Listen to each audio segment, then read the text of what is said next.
Are you ready? I'm ready. He's ready.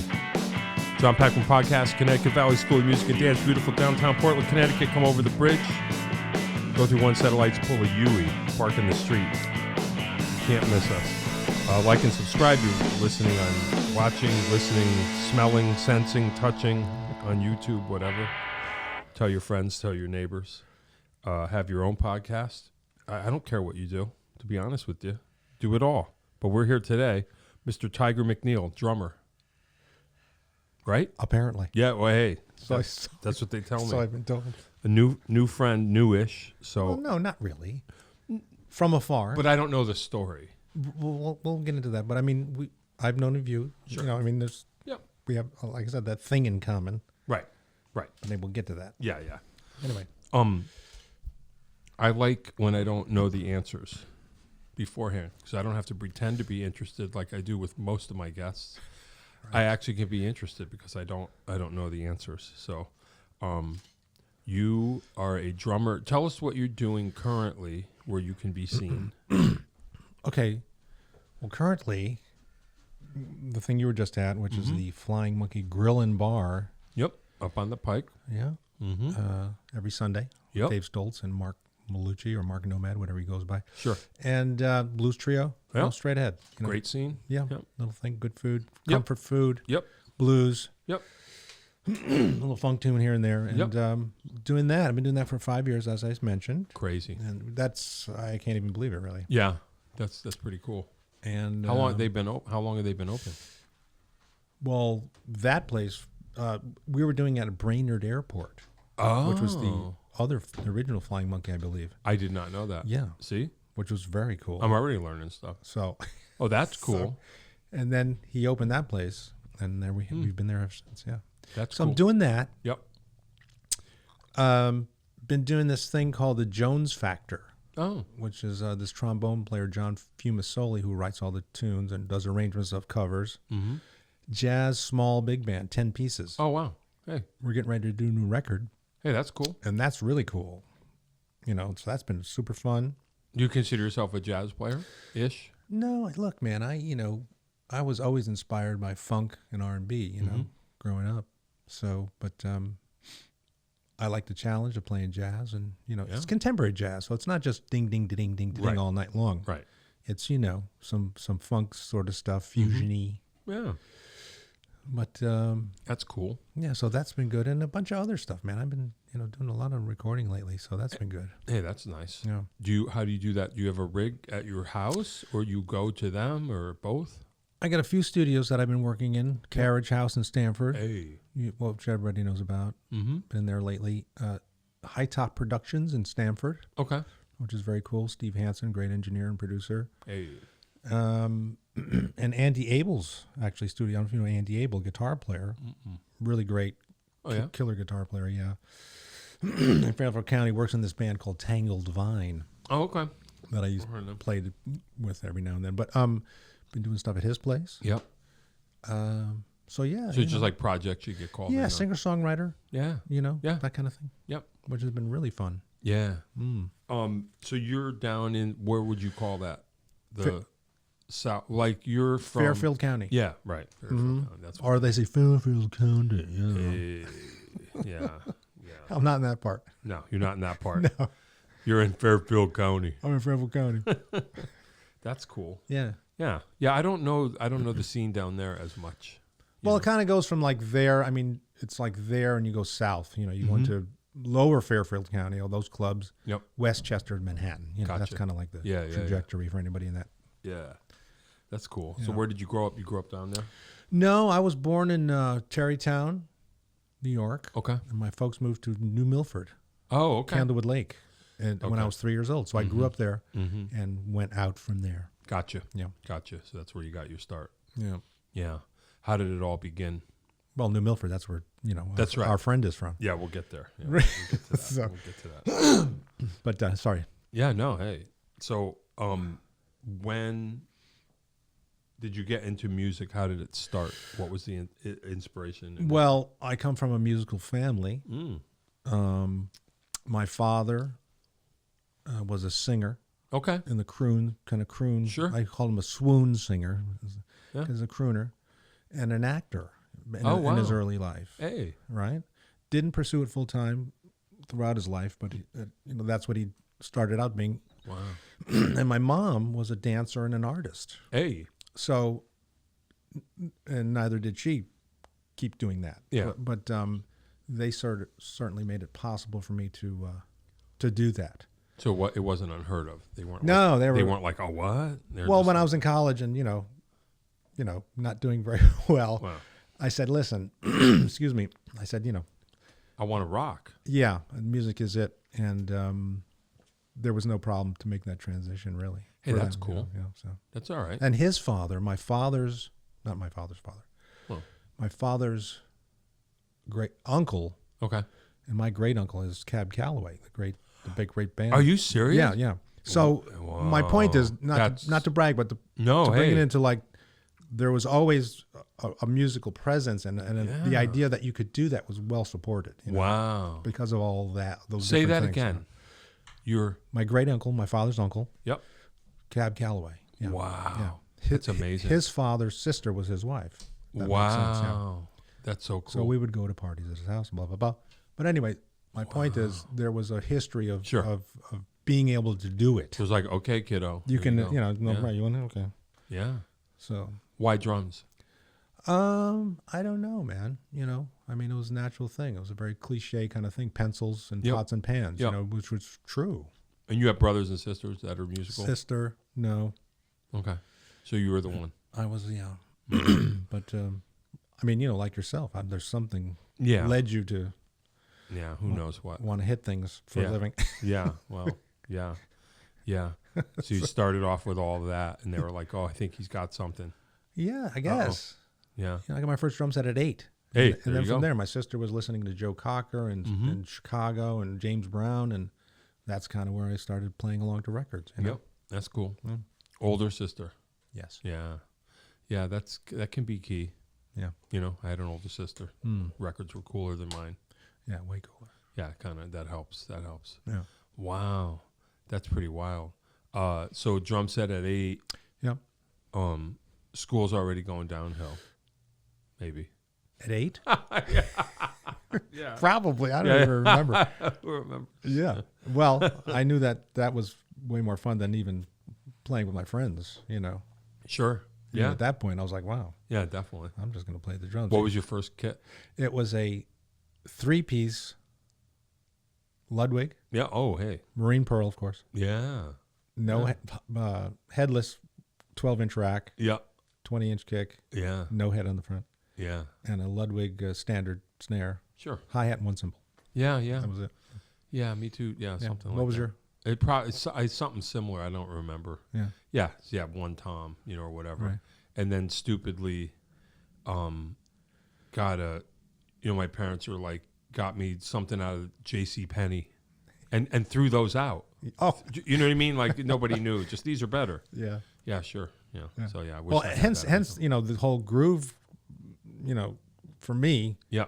Okay. Just, Sure. Right. That's it. Let's just Small. start there. I agree. Yeah. Yeah. Better off. Yeah. Then. Yeah. I know what you mean. Yeah. That's kind of funny. I mean, I tried in the 80s, early 80s. Sure. When I was coming up, I'm like, well, there's country guys, and I get together with, and they were playing like, McLaughlin tunes and just jamming, and I was like, well, that's really cool, but I was like, Yeah. Yeah. Just let me just groove player. More 2 and 4, yeah. Nothing wrong with that. No, I hear you. So when did you start playing with people, bands, other? 79 when I left college. Okay. In the spring of 79. Okay. Brother Jump was the first band I was in. Okay. Yep. All right. Okay. All right. Okay. That's when it started, and then from there, Wow. after that, you just go on. You wanted to freelance. My goal was to be a session cat in New York City, but Really? Well, yeah, but the scene. Aware of that and just saying that's what I want to do. Yeah. So I just kept going from this to that to the other thing. Yeah. Yeah. Wow. That's right. The Brother Jump connection. So who was all in that band? Tony and Charlotte and Wow. Snake Betty played sax. Yeah, I don't know. Pete Betty. Mark Shishel. Oh, okay. You know, a lot of these are names that I heard.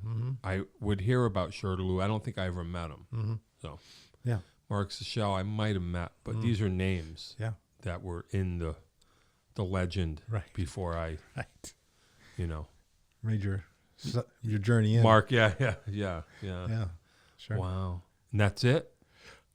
How many? No, how many no, people? no. I'm trying to remember. Yeah, like from there it went. Yeah. I mean, there was. Yeah. My God, you know, a band called Sunnyside.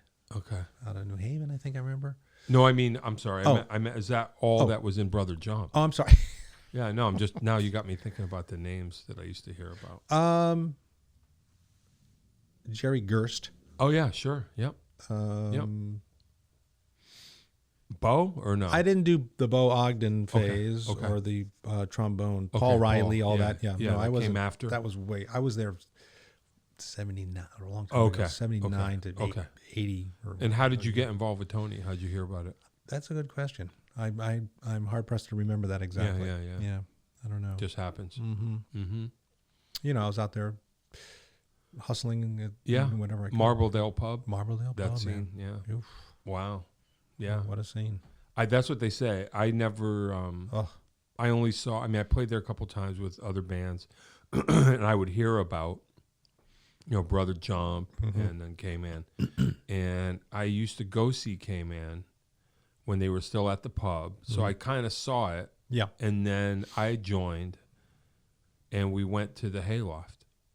And I never played. Right. I never played the pub with K-Man. Right. And then it was the Hayloft was when I started. The Hayloft, yeah. Yeah. So yeah, it's crazy. Yeah. That's ancient history. Yeah, man. Kind of crazy. Yeah. Wow. All right. So how long did you play with Tony? I think it was like a year. It wasn't that long. Yeah. It was, short lived because. Yeah. In early 80s, I started to I was like, no, I got to get out of here. This is out of here. Rehearsing and, all this stuff we were doing. I'm like, no. Yeah. I mean, yes, but. Yeah. There's a whole world out there. Yeah. Sure. I split off from that and,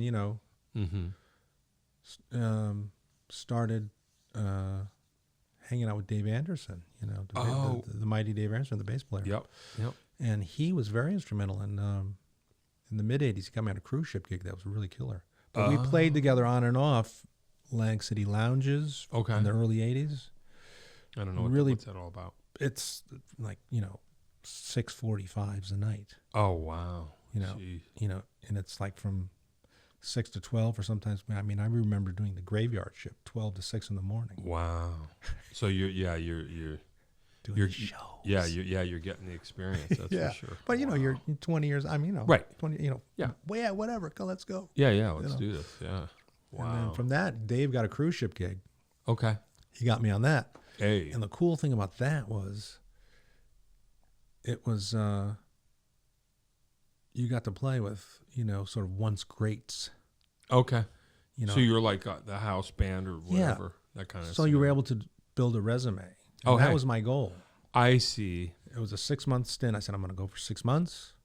Yep. And I'm going to play with all these people. Yeah. And it was, like I said, they've all been in their heyday from Rosemary Clooney, Mills Brothers, that kind of thing. Cab Calloway, maybe. Did you ever meet him? And when did he die? I don't know the exact year, but in the 80s, so you knew him in your adult life. We would go to their Christmas party every year. Wow. And hang. That must have been crazy. It was crazy. Yeah. But that's wild. So Dave got me on the cruise ship. Anyway, so you get Little Anthony, whoever. Yeah. Dropping names. That was the idea for Tom's. Drop names. Maybe to get it on the paper so when you go into the city, you're like, well, so. Yeah. Back then you're talking up your thing. And where was it out of? That was out of Cocoa Beach, in Florida. Yeah. It was a cruise. But it was great, man. And how long did you do that? 6 months. Okay. And just people would come on to the ship, you play the show with them, and they would walk the plank, and then whoever was next. That's right, our matey and all that. Yeah. Who was most memorable for you? Of those shows? Yeah. I think Rosemary Clooney was really memorable only in that I really was struggling Oh, wow. You know, and that was for me a sort of a pivotal point in my, okay, I have to work on. A reading gig? Yeah, it's all reading. Yeah, it's got to be, yeah. But, you know. So where'd you learn to read? Well, myself, I studied with a guy named Jim Mola for a while, just after I got out of college for a couple of years, to get my technique and my reading together so that I could launch off into the real deal. Wow. But then after that, it was just me, you know. Yeah, but I had to take gigs, you know, that were reading gigs, which didn't happen initially. Yep. Not till later, you know. So. But there you are with Rosemary Clooney going, okay. Yeah, struggling. And I went up to the conductor's, you know, room, cabin, and I was like, okay, man. You know, after the rehearsal, he was like, oh boy. But you know, listen, trial by fire. Did she yell, "Hey, come on, kid, no, get your act"? No, it was okay, but it wasn't great. Yeah. I mean, you know, I could kill that now, but you know. Yeah, right. Back then, you well, know, sometimes that's what we need, right? Well, that's what I'm saying. Right. It was this wake up call, which I was like, oh. And what did you feel that you didn't have? The reading? Yes. Okay. Yes. Okay. And there was big band charts. Yeah. You know what I mean? Yeah. They had like a band of, you know. Yeah. Yeah, probably. I wasn't setting anything up. I was just playing the figures, and it's like, that's not how, you know. Yeah, right. So did it work? You kind of went back to the drawing board a little bit? A little bit. I got off the ship, and then I came back in 85, 86, I think. Okay. And then worked with this guy. What did Dave say? Was he helpful? He must have. Always. Yeah. You know, he's a Berkeley guy. So he had was his act killing together. it back, you know. Yeah. You know. So. That's cool. Yeah. Hey. Yeah. So you went back? Went back and then signed on with this guy named Charlie Karp. Who was this local blues guy who had played with Buddy Miles when he was 16. Right. That whole thing, you know, that whole story. Yep. I don't know if you know that, but. Well, tell us. Did a record with him. He got signed to a small label, did a record with him, and then, you know, had moderate success, did a video, and then, that was it. Yeah. So then continued to freelance through the late 80s, and then my friend Elliot Lewis, who plays with who's with Hall & Oates now for a long time, he was producing a project for Jay Rowe, the piano player from Milford. You know Jay? Yeah. This is so weird. Yeah. So he had been riding with the Average White Band, and he said, "Listen, man, do you want to? You know, there's drum chairs open. Do you want to check?" You know, I said, "Well, what year was this?" 89. I kind of remember that too. I got that word too, and I would think I was still with Tony, and I was like, yeah. But yeah, I remember that. Anyway, So went and, you know, checked it out, and they said yes. So I did that for you know, right up until like 92. Wow. 92. Yeah. And then in 91, I got the Jose Feliciano gig. Hey. Right? Whoa. So 91, 92, I was doing both gigs. Wow. Which was crazy. Whoa. Crazy. Yeah. And then I had to make a choice, and I chose Jose. Wow. Okay. And that went from 91 to 2016. Wow. Okay. Wow. Okay. So that's the full Megillah. Talk about Average White Band. Yes. Based out of where at that time? Well, Alan, the bass player, lives in New Canaan. Right. Yeah. Because I knew there was there was some sort of connection. Yeah, which is close to me. Close. Yeah. You know? Yeah. And then Elliot, who got me the gig, was in Norwalk. Yeah. Ani McIntyre, the guitar player, lives on Roosevelt Island in the city. Yeah. Okay. And wow. Who else was there? Oh, Roger Ball. Okay. He lives in Newtown. Yeah. I mean, yeah. So you're in the mix. They're like a Connecticut band all of a sudden. You know. But you know, I was a little uptight about it because they had, you know, disbanded. Yeah. And the last guy who played drums was Steve Ferroni. Right. And I'm like, yeah. You want me to? Yeah. No. I was happy to, you know. I know what you mean. A little very formidable drum shape. Yeah. No, for sure. No. I was like, for sure. Yeah. Am I that guy? And we're like, you know, ladies and gentlemen, you know, they're back and yeah. playing. Who's that guy? Playing at the bottom line and doing all these, like, you know, and like the God, Steve Jordan's in the, you know. Yeah, I'm like, right. That's, oh, you boy. know. It's like, And did you feel like you pulled it off? yeah, for sure. Oh, good. Yeah, no, that was never a problem. But Yeah, it was yeah. just Yeah, sure. prior to going, you know, you're Sure, sitting there sure. going, and then Oh, after the yeah. gig, you're hanging out with these guys. Oh, you know, boy. it's like, oh.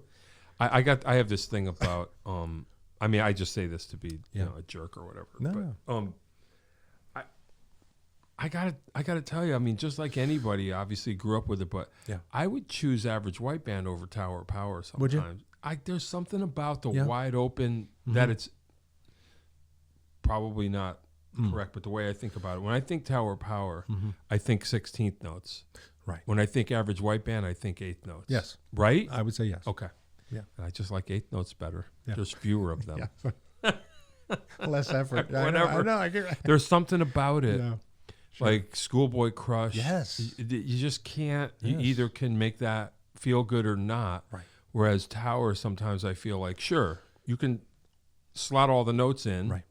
And they'll work if you learn the pattern. Right. And play it with some finesse. But Average White Band, there's that extra something. Yeah, you know, it always had more of a sort of a rock leaning. Is that what it is? Well, I don't know. Yeah. Yeah. I remember Alan once told me, and he, you know, if he sees this, I don't know. Sure. He said, "Look, man, we're like a funk band that plays rock and roll or rock I funk." see. You know what I mean? Because yeah, right. the energy of it was sort of very rock and roll esque, Right, in a live sure. sense. Sure. And Yeah. to your point, the eighth notes, it was, you know, Yeah, and then sometimes bass guitar with a pick. Yeah. Interesting, Oh, different yeah. thing. Yeah, Different no, thing. I dig it. I mean, I'm going to see them. Oh yeah. I think right. It's it's a stupid bill. Oh. It's like Cool and the Gang, Average White Band, and the Spinners. I think all three of them at Oakdale. I saw that. Yeah. It's gonna be nuts. So that's kind of like I'm ready. That's good. Who's playing that now? Drums? Yeah. Well, Rocky Bryant did it for a long time. Right. And I could be wrong on this. I don't know. Yeah. Adam Deitch for a while. Yeah, Adam did it. I love his playing. Oh, great. He's gone on to great success Yeah, with yeah. Lettuce and all that stuff. I remember at one point he was in not a local band, but I was hanging out with somebody where he was working in the studio, and I heard some of it. Oh man, you got to hear this band. And I was like, who's that? Yeah. You know, and I didn't know He's who he was. fantastic. Yeah. His Schofield stuff is crazy. Yeah. Yeah. Crazy. So Yeah. Average White Band. I could be a rumor. Pete Abbott, who had done it, Okay. he actually did a record.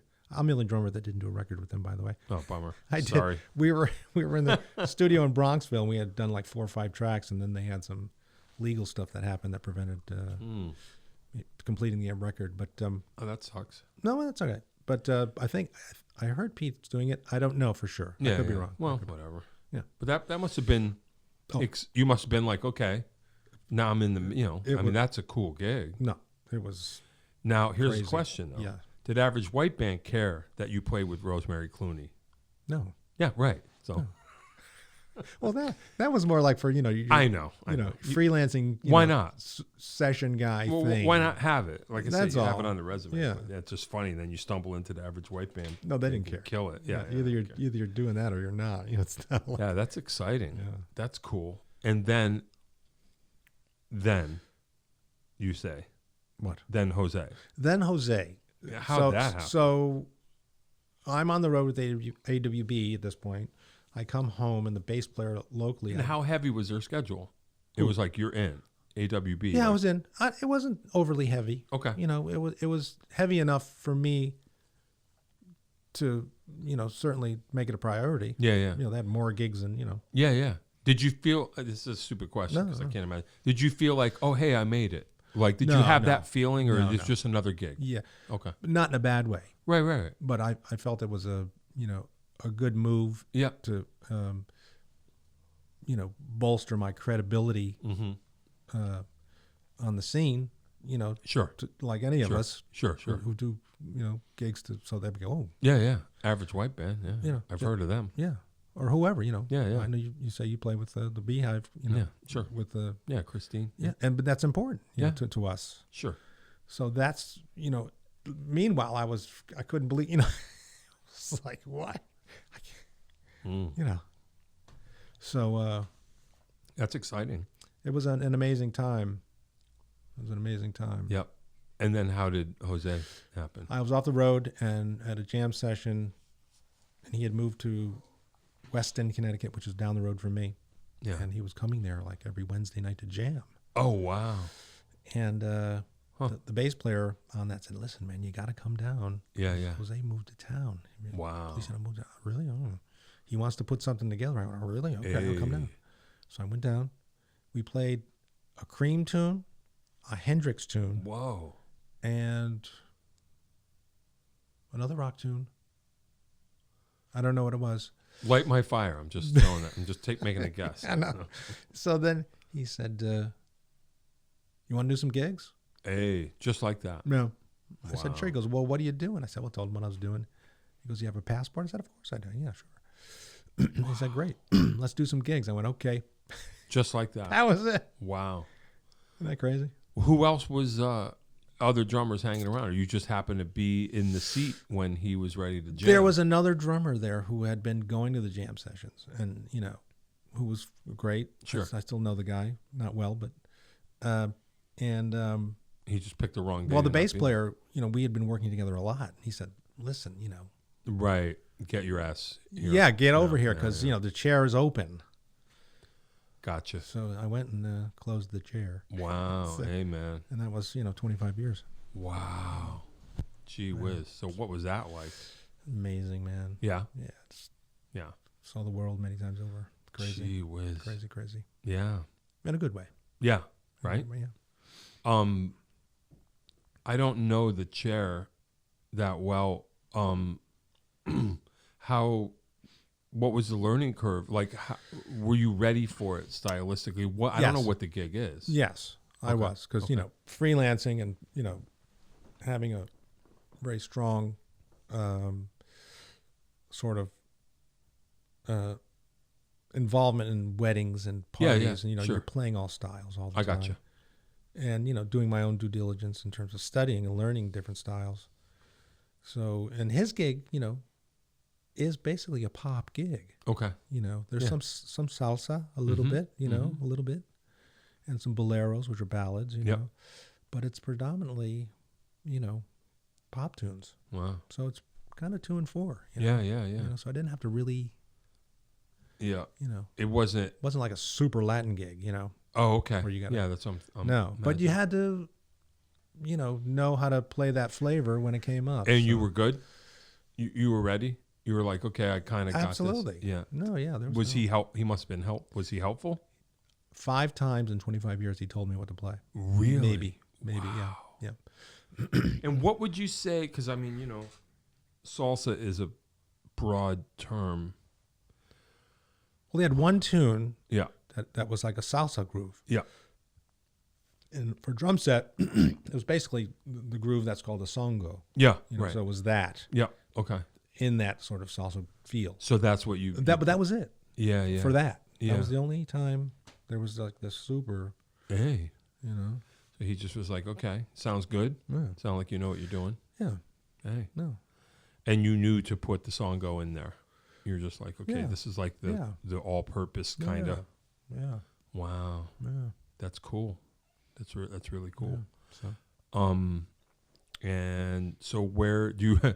What was your first? Do you remember your first gig? I'm sure you do. the first gigs, you mean, well, The first Jose gig. Oh, that? Here we go. Yeah, Oh. like you know what I mean. I remember the first Average White Band gig, which Okay. was, what's the theater in the round that spins around in Connecticut? What, Oakdale? In Wallingford? Oakdale. Is that the first one? Maybe. Yeah. And we would, Oh boy.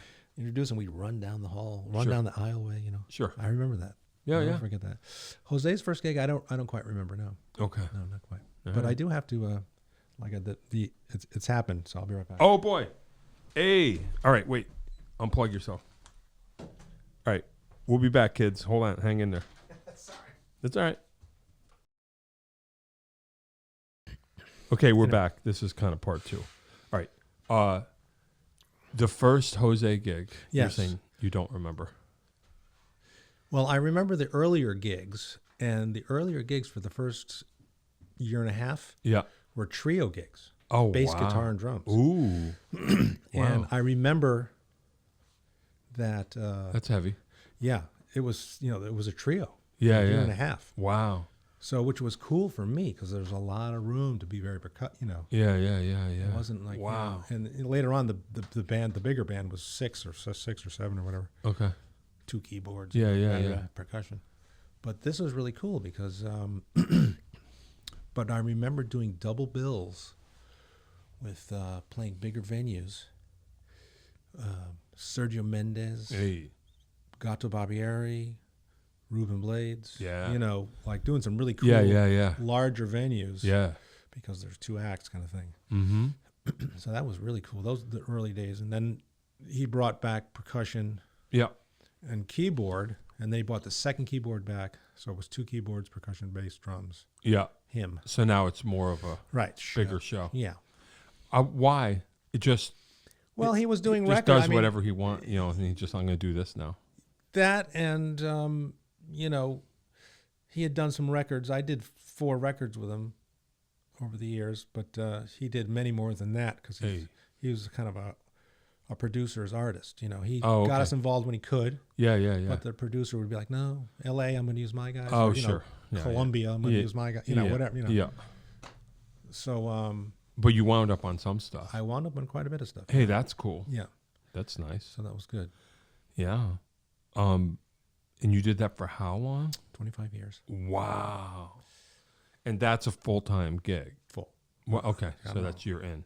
Yeah, and I was freelancing outside of that, but, you know, the word was, well, it's probably not available. Cause, right. Yeah. How busy was it? Were you... Like, could you have a home life? Totally, I do. I did, and I do. Oh, okay. Yeah, I was always home more than I was gone. Oh, okay. We were probably gone, on average. Yeah. For 15 to 18 years of it or so, about 100 days, 120 days, spaced out over the year. So you go for a couple of weeks, you come home for. I got you. Man, that's kind of the dream, right? Yeah, one long one, like a 4 or 5 weeker. Yeah, and then you come home. Or you go to Australia for 3 weeks and you come home, but then it's like a long weekend, 10 days. Yeah. Come home for 2 weeks, Yeah. So it was very cool. Wow. That's great. But it was a real struggle to maintain any kind of, session work or local gig stuff. Yeah. I did somewhat, but. So, but now it's, I'm available for everything. So. Yeah. But, I hear you. Did you feel like you had to maintain you wanted to you didn't, like you're saying, you don't want to just be like, well, he's out on the road, so we're not going to call him. So you would try to maintain extracurriculars. Sure. Because you never know. Well, because I always wanted to be doing different things. Yeah. So it wasn't enough just to do that gig. No. Yeah. That was, like any of those kinds of gigs, the cred gig that, can give you the reputation to get called for other stuff. Yeah. That's kind of how I thought about it. Not the only way. I mean, I loved doing the gig. It was killer. Sure. Gig, But you're always looking ahead. You're looking to the next thing. Yeah, I hear that. Yeah, that's interesting. And it ended for you when? 2016. Wow. Spring of 2016. Yeah, wow. I kind of, for whatever reason. Yeah. Many different ones, but it was time. It was time. That's all. You know, these things. You know how it is. Yeah, I guess. Yeah. That's a. And you had enough things to come home to? No, I didn't. Oh. Okay. Initially, I was like, okay, I've got to start teaching again. Yeah. Yeah. Which I did, and did a couple of iterations of that, and then So you had always taught to some degree. Yeah. Here and there. Yeah. But it took some time to reestablish the fact that I wasn't going anywhere and to lock in a solid teaching thing. So, which is all what I'm doing now. But yeah. That's cool. So where at down there? I'm teaching at School of Rock in Ridgefield. Hey, yeah, which is an interesting concept. Yeah. So doing that, and excuse me, just doing tons of freelancing. Yeah. It's different now than it was before COVID? Yes. How so? I'm not quite out there. I was kind of not out there as much before, so I'm not sure. but you were kind of hitting it all the time. How do you feel that it's changed? Well, look, the Flying Monkey gig actually kept going during COVID. Yeah, right. Right. As did just a couple of other, not during the severe lockdown, but just post that. Mm-hmm. I think people are just now getting around to wanting to go out again. Yeah. It's taken a while. Yeah. But unfortunately, it was really, a knife in the back of a already declining music business in terms of making a living as a player. Yeah. It didn't help. Yeah. So that's kind of what's for me was different. It didn't help any of that. Yeah. I mean, the guys who've been doing it for years and years and years were still working. Yeah. Yeah. Knowing that, okay, there's no real session scene anymore in New York. Yeah. You still do some dates, but it's, not a lot of jingles and, Right. Not like how we pictured it. No. Yeah. So, well, I was going to ask that too. Did you ever feel like you reached that? Because I know by the time, you have a dream or a vision, and by the time you get there, it might not be available, like you say, in this way. We grew up thinking, well, I'm going to be Steve Gadd and I'm just going to roll into sessions or whatever. And then by the time you get there, you realize that's not the way it is. Correct. Did you feel like you got in there at any point? Just slightly. Yeah. Yeah. Like just. Yeah.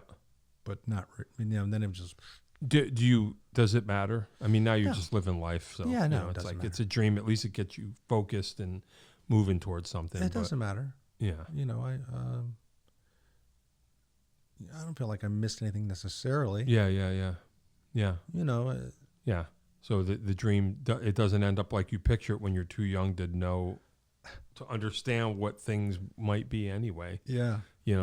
I used to think that. You ever reach a point where you'd think, oh man, I'm going to make it. I'm going to this or that. Right. I reached a certain age where I just said, well, it would have been over by now, whatever it was. Right. So like, what do I do now? And then you just continue. Right. Well, that's it. I'm just continuing on, Yeah. Yeah. I'm actually more relaxed about it now than ever. Is that right? Well, yeah, having achieved, those, couple of things, in the touring and, some records and, Yeah, you satisfy your curiosity. Yeah, kind of. And, I don't have that desire to be on the road anymore. Yeah, right. Unless there's, bags of money in great hotels. Sure. In a car service. Yeah, right. I'll do it. Well, I would imagine playing with Jose must have been pretty cool. You weren't slumming it. No. Yeah, right. So yeah, it was very good. Hey, that's cool. It was very good. I don't want to ask how AWB was. That must have been okay. It was great. Yeah. No. Yeah, you know what? Yeah, it was a different thing altogether. Yeah. They were. It's not like Brother Jump, No, yeah, it was. No, it was. A lot of tour bus. They were big on staying on the ground. Okay. Not a lot of flights. Yeah. But we did. You go to Europe, you got to fly to Europe, obviously. But they were a big sort of bus. It was a big bus gig. Which was very cool. Yeah. In a lot of ways. And we did a lot of double bills, like War, Tower. Sure. Those kind of things, bigger venues, you know, 2 acts. And then we would do like industry clubs, I call them, Toads, Tipitinas, whatever those clubs are. The clubs everybody wants to, That's exciting, though. It was great. You get to experience that whole thing. Right. I mean, you don't have to wonder. Because it was awesome. Yeah. The whole thing was great. That's cool. No regrets, man. What is your what was the most mind-blowing place that you had been in the world? Oh. Just in the world? Yeah, for someone who has not been in the world much. Well, there's a couple. Yeah.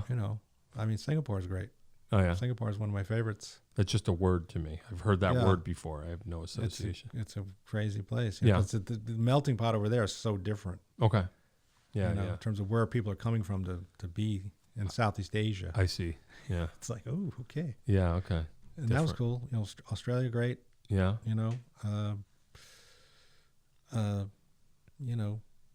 Love Western Europe, obviously, Italy, Spain, all that stuff. Yeah. Eastern Europe too, Czech Republic. Wow. Croatia, all that stuff. Oof. Amazing. Yeah. Amazing. I bet. Yeah. Sounds like it. You know. I wouldn't know. But, Well, like I said, I'm happy to be home. And also you saw the world. Yeah, I did. So that's kind of cool. Did a couple of laps. It's a win. Yeah. No, pretty much. India was pretty mind-blowing. Oh. That was pretty. With Jose? Yeah, oh, yeah. Wow. What's the market? The big global stuff was with him. Like Western Europe was with AWB. Okay. England, Scotland, Yeah. England, Europe. Okay. But Jose was like International. Whoa.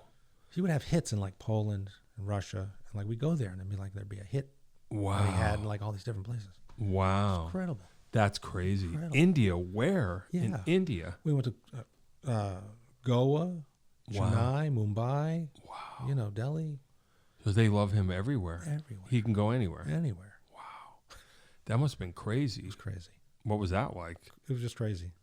Wow. Good and crazy. Just I couldn't imagine. I couldn't have either. And it was just like all of a sudden we're just sitting there like, what? Yeah. Wow. But- and he would just like, yeah. Do his thing and they would go nuts. Yeah. Yeah. Wow. Truly amazing. Yeah, that's pretty wild. Mm. That's wild. The Jose records you were on, who produced those? Any interesting stories? Yeah. There's Leonardo Schultz for Polygram. Unfortunately, I was only on one track on that record. Okay. There was another one on a smaller label. When I first joined the band in 91, we in 94 we went into the studio in Westport, this place called Present Tense, and we did a 2 CD retrospective of his career, which is basically re-recorded all of his old hits, Wow. like Yeah, The Fire, sure. blah, blah, blah, all this stuff. Wow. And that was like 26 tracks. Hey. And that was basically at the point where I said, called the Average White Band, and I went, well, right. Yeah, right. Looks like I'm in. I'm going to Yeah. make this other move. Yeah. But that was pretty much the big highlight for me, those 2 CDs. Yeah. And then there was a couple more, but that was produced by a guy named Pip Williams from Great Britain. Okay. And so he said, but yes, he said, done, I don't know how many records he did while I was in the band, 10 or more. Right. Different producers everywhere. Yeah, I got you. No. So you're not always in. No, Yeah. in the recording, no. And that was fine. I didn't get it. Yeah. But he kept me in the touring band always. Hey, well, that's cool. Always. That's cool. So he dug you. He Yeah. just was like, we're good. Yeah. Yeah. So I was very, very honored. Yeah, no, that sounds exciting. Yeah. So you've literally been there and done that, and now you're here. Now I'm here with John Peckman. Oh boy, sorry. Not at all, man. When you said let's Hey, why not? That's why I texted. I was like, hey, why not? This is fun, man. Well, I'm trying to get. You know what's interesting? I mean, I always say this. I mean, I'm trying to. I mean, it is what it's just a fun. It's a fun hang. Yeah. But I realize as I do this more and more, I'm trying to. Well, not trying to, but I end up chronicling the Connecticut music scene person by person just by having them here and tell their story. And this I did not know at all. And that's funny because it's just like, oh, New Milford. Right. That's crazy. Right. It's kind of crazy. And I heard your name just associated with the Flying Monkey because I've lost a few. We might have known each other Sure. at some point, Yeah.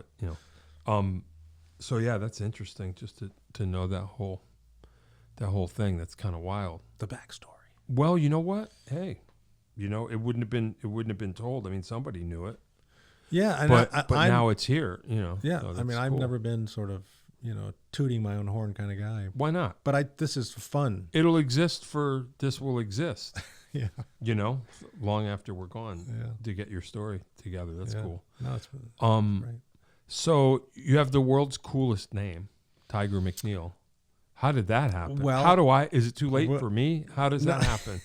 How do I get a cool name? Well, that's heavy. That's my dad. Oh, my okay. dad. Yeah. Okay. So yeah, I just chose to spell it with a Y. That's all. Wow. Hey, that's pretty cool. Yeah. Yeah, that kind of works out. Yeah, it's pretty wild. Well,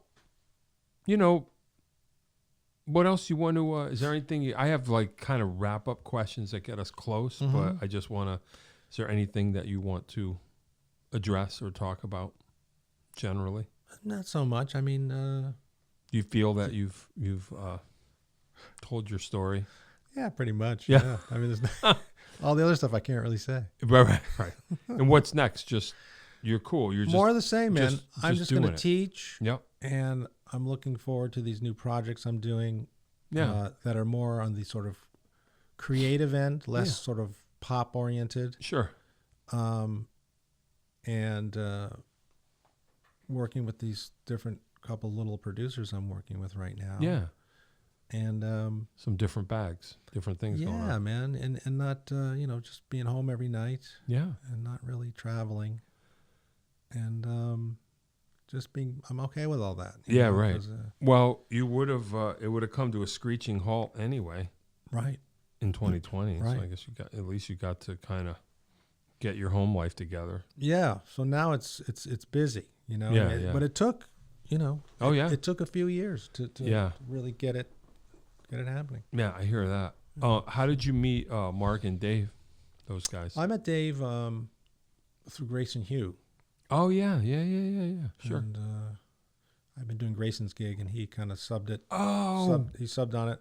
makes sense. And then Dave said, "Yeah, you want to do this thing?" I said, "Well, okay." Gotcha. Yeah, that's cool. So, Yeah, I know. Great. I did that gig briefly too. Did Grayson's thing? Yeah. Yeah. He's a sweetheart. He's great. Yeah, I got to get him in here. Yeah, he's right in Denver. Yeah. Yeah. It'll happen. They're a little far. I've reached out to them a couple Have of you? times. Yeah. It'll happen one of these days. So then you met Dave, and you didn't know Mark before? I didn't know Mark before. Oh. Originally, the Flying Monkey was Bart Bryant. Right. Bart we talked Bryant, about yeah. this. Yep. Bart Bryant. And then it was Mark. Yeah. And then it was Brant. Right. Now it's Mark. Right. Yeah. So Yeah, we'll figure all that out. We'll get everybody on here at some point. yeah. Yeah, that's cool. But Mark's got an interesting book of tunes. His whole. Oh yeah. His thing. Yeah. It's interesting playing that gig, because it's very sort of, what I like about it is it's very laid back. There's no. Yeah. You don't have to hit it. Well, You just can relax into it, and it's okay. Right. Everything else I do is, you gotta not, play loud. You just gotta, it's like, okay. Well, and, not to say, I would assume if you were doing that gig, because I don't think I heard you play much. I didn't. So I don't. But not that it's like an assessment, but I immediately, like when we got there, I was like, okay, pro, because you're playing the correct volume for the gig, Right. Yeah. Which is something that Right. I can immediately tell. I'm like, well, this is someone that's clearly played a million gigs, because you know exactly what volume to play, like you're saying, to create the excitement, but people are eating Right. 12 feet away from you, Right. and no one's going, oh, Yeah. no. And they're digging it. Right. And that's, in my mind, I just thought, okay, this cat knows what he's doing, because here we are. Play the room. Yeah, I'm sitting there with my mom right in the front, Right. and it was perfect. She was digging it. Yeah, and the volume was perfect. Yeah. Yeah, so that's one of those things. Yeah. Cool. Which I find surprising when people say, well, that they were too loud. And I'm like, well, Yeah, I know. just play the room. You don't. Well, it might be I don't know where you learned that, but yeah, it's just like a survival thing. It's like if you want to keep the gigs, you got to learn how to do it however it needs to be done. Well, exactly. Loud, quiet, Right. whatever. That's all. Yeah, totally. That's all. Excuse me. Yeah, that's interesting. That's something that I don't know. Yeah, I had to learn it the hard way too. Yeah. If you're too loud, you got to play quieter. Yeah. And figure out how to make it work. Still have the intensity. Yeah, sure. Yeah. Absolutely. Far out. Desert island albums Yes. that you could take with you to a desert island and only listen to. A yes. handful of albums that can define you. Sure. Go ahead. Tony Williams' Lifetime. Okay.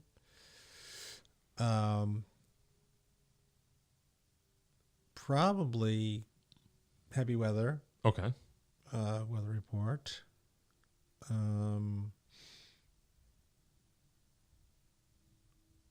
Billy Cobham. Hey. The Funky Thide of Sings. Yeah, I don't know that. Yeah. Or any Billy Cobham for that. Yeah, sure. Any James Brown, of course. Sure. So pretty heavy on the fusion side of things, seems like. That was always, Yeah. You know, The thing to aspire to. Yeah, anything with Mel Lewis. Yeah. I got a great Mel Torme thing on my playlist right now with Mel Lewis. Oh yeah, sure. Man, Yeah. swinging. Yeah. Did you say one? No. Oh, okay. No. No. Whatever. Just to define yourself in some kind of way. Any like all of us, any Steve Gadd, of course. Yeah. Particularly the Leprechaun. Sure. Yep. It's, what a stellar performance. Yep. And Friends, those two records. Yeah. Chick records with him are really great. Yep. As are all of it. So, Yeah. And there's some rock stuff, not much, but... So you consider yourself more of like that fusion? Well, I listened to a lot of R&B and funk, growing up. I see. And right. That's so, yes, fusion as well, but yeah. With more coming from the R&B sort of slant, sure, drumistically, not like when Steve Jordan plays fusion, it's coming from the funk, right, kind of thing. So, yeah, being rooted in that and wanting to play creative music, so I'm always coming from. Gotcha. Even when I swing, it's still coming from that. Yeah. That kind of sensibility. Yeah, right. Yeah, that's kind of cool. That makes sense. Yeah, no, it does. It does make sense. What about you? What about me? Oh man, I don't know. I'm like same thing. Like grew up with rhythm and blues in the house, and then just typical kind of suburban rock and roll. Cheap Trick's my favorite rock and roll band. Just Beatles, Cheap Trick, Led Zeppelin. Sure.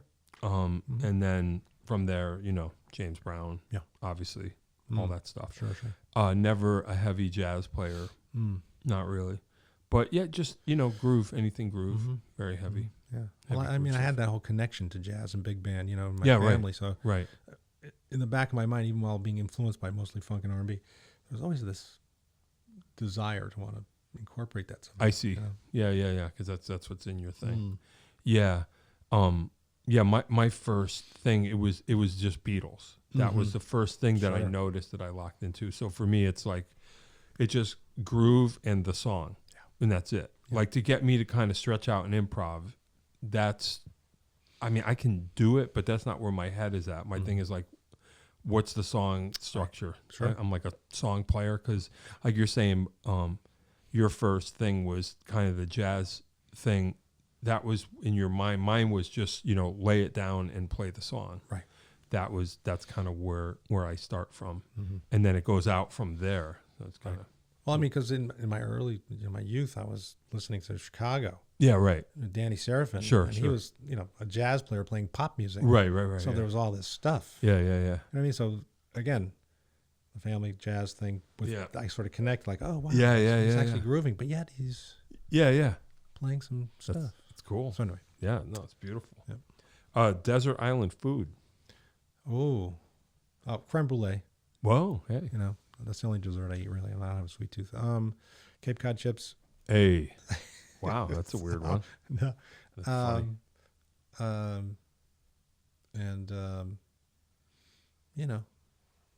Little lettuce and tomato. Oh, okay. All right. Yeah, that's cool. I could get by with all that. Are you a consistent practicer of your instrument? Well, in recent years, not as much as I'd like to be. Sure. I had trigger finger surgery in my left hand a couple years ago. And this one's acting up in my right hand, but it's still okay. Yeah.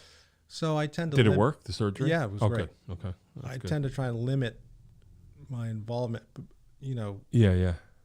out of the workplace. Sure. Unless I'm not working a lot. Right. No, I hear you. Then I'll do it. Yeah, but I'm working a lot.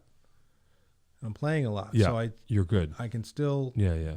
I don't feel necessary unless somebody, unless I have to work on something. Mm-hmm. Like with this new Jones Factor record, they're going to send me the charts and I'm going to have to sit there and go, okay. Did that freak you out? No. What? Like, the finger. But you knew that you're like, I could get the surgery and be good. Well, I did 3 rounds of cortisone and the doctor was like, no more of that. I got you. So. Yeah. But I did. It didn't freak me out. I just something I had to do, Okay. If I wanted. And you knew you would keep playing. You just figure it out. All right. Well, that's all that matters. That's fine.